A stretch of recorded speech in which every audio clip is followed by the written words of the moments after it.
Stunt सुरू झाला तर तुम्ही काय आवाहन करणार पोलिसांना, नागरिकांना किंवा जे पालक आहेत मुलांचे त्यांना? हे खूप दुर्दैव आहे की आजच एक रील बघितला आणि एक व्हिडिओ बघितला की तिकडे खूप फास्ट मोटरसायकल रेसिंग चालू आहे. त्याच ठिकाणी ज्या ठिकाणी हे ॲक्सिडेंट तांडले यांचा झाला होता.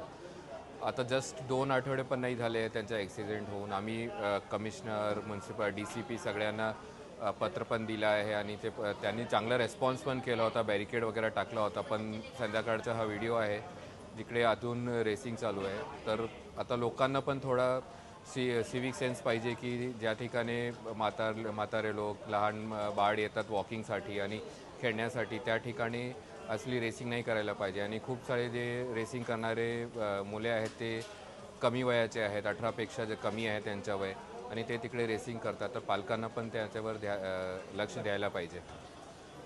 हां मॅम, सांगा की दिवसेंदिवस तुमच्या परिसरात रेसिंग वाढली आहे, तुमच्या एका मित्राचा देखील दुर्दैवी झाला, काय तुम्ही आवाहन करणार?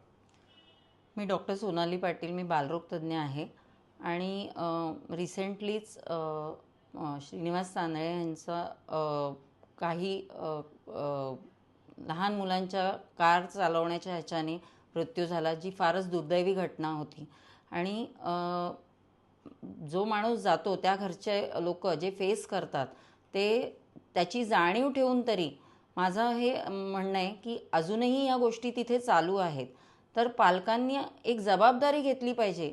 प्रत्येक पालकांनी जर आपल्या मुलांची जबाबदारी घेतली तर हे कुठेतरी थांबेल. कारण जेव्हा मुलांना तुम्ही गाडीच्या चाव्या देता, जेव्हा तुम्ही त्यांना ड्रायव्हिंग शिकवता, त्यांची एज काय आहे, ते हे कशासाठी गाड्या घेऊन जात आहेत, ते काय करतात बाहेर जाऊन, हे बघायलाच पाहिजे. पॅरेंट्सनी ह्याकडे लक्ष ठेवायलाच पाहिजे.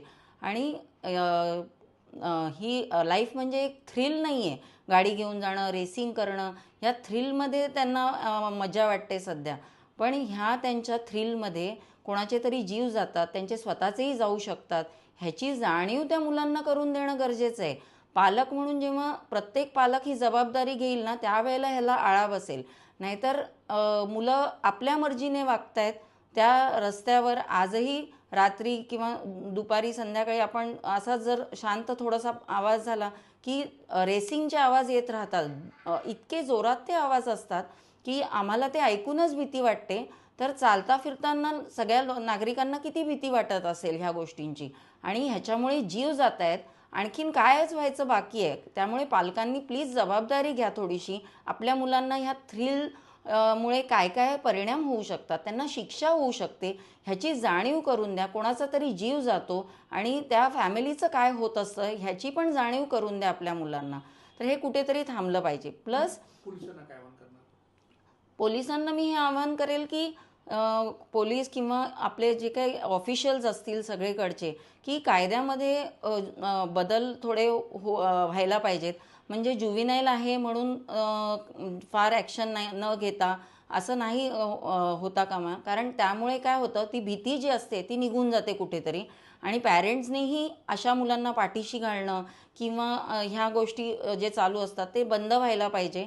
आणि पॅरेंट्सना, मुलांना, जे कोणी ह्याच्यात इन्वॉल्ड असतात त्यांना शिक्षाही व्हायलाच पाहिजे आणि लवकरात लवकर व्हायला पाहिजे. म्हणजे त्यांचे जे मित्रपरिवार आहेत किंवा इतर लोक आहेत जे ह्याच्यामध्ये थ्रिल समजतात त्यांना कुठेतरी हा आळा बसेल आणि हे लवकर होणं गरजेचं आहे.